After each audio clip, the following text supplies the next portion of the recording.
दोस्तों हरे कृष्णा भाई अंजू तैल चैनल में आपका स्वागत है। मैं आज आपको जेठ मास पूर्णिमा की कहानी सुनाने जा रही हूँ। हिंदू धर्म के अनुसार जेठ मास के शुक्ल पक्ष की पूर्णिमा को विशेष महत्व दिया जाता है। जेठ पूर्णिमा के दिन सुहागिन स्त्रियों को वट वृक्ष की पूजा और जेठ पूर्णिमा व्रत कथा कहना जा सुनना कल्याणकारी होता है।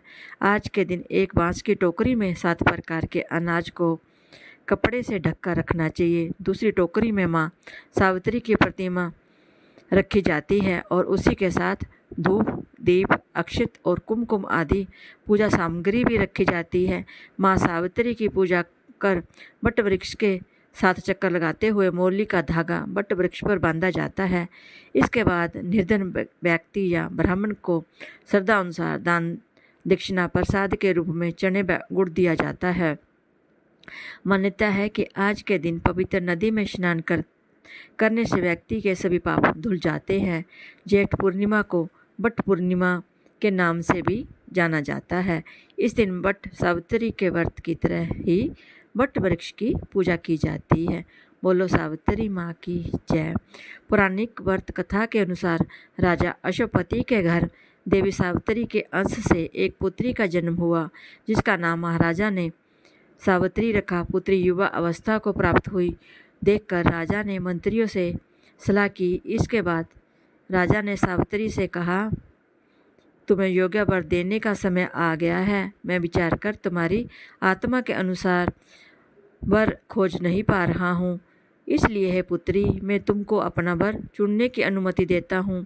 पिता की आज्ञा प्राप्त कर सावित्री अपना वर खोजने के लिए निकल पड़ी और एक दिन उसने सत्यवान को देखा और उसे अपना वर चुन लिया। जब उसने देव ऋषि नारद जी को ये बात बताई, तब नारद जी सावित्री के पास आए और कहने लगे कि तुम्हारा पति अल्प आयु है, तुम कोई दूसरा वर देख लो। लेकिन सावित्री ने कहा कि मैं एक हिंदू नारी हूँ, पति को एक ही बार चुनती हूँ। सावित्री की बात सभी ने स्वीकार की और एक दिन उन दोनों का विवाह हो गया। एक दिन सत्यवान के सिर में अत्यधिक पीड़ा होने लगी। सावित्री ने वट वृक्ष के नीचे अपनी गोद में पति के सिर को रखकर उसे लिटा दिया। उसी ही समय सावित्री ने देखा कि अनेक यमदूतों के साथ यमराज आ पहुँचे हैं।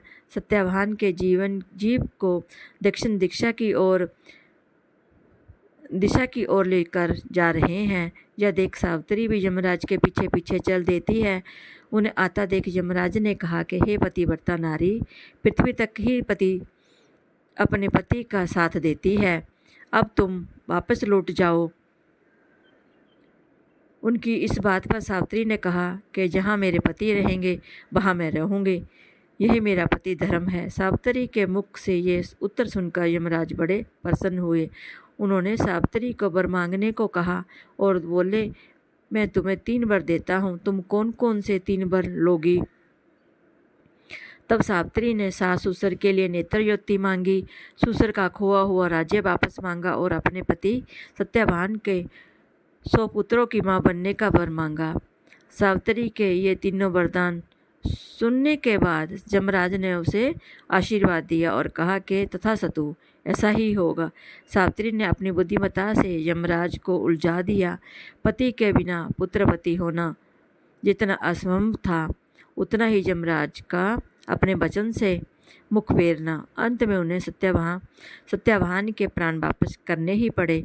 सावित्री पुनः उसी वट वृक्ष के पास लौट आई जहाँ सत्यवान मृत पड़ा था। सत्यवान के मृत शरीर में फिर से संचार हुआ, इसलिए सावित्री ने अपने पतिव्रता व्रत के प्रभाव से न केवल अपने पति को पुनर्जीवित करवाया, बल्कि सास ससुर को नेत्र ज्योति वरदान करते हुए उनके ससुर को खोया हुआ राज्य दिलवाया। बोलो सावित्री मैया की जय।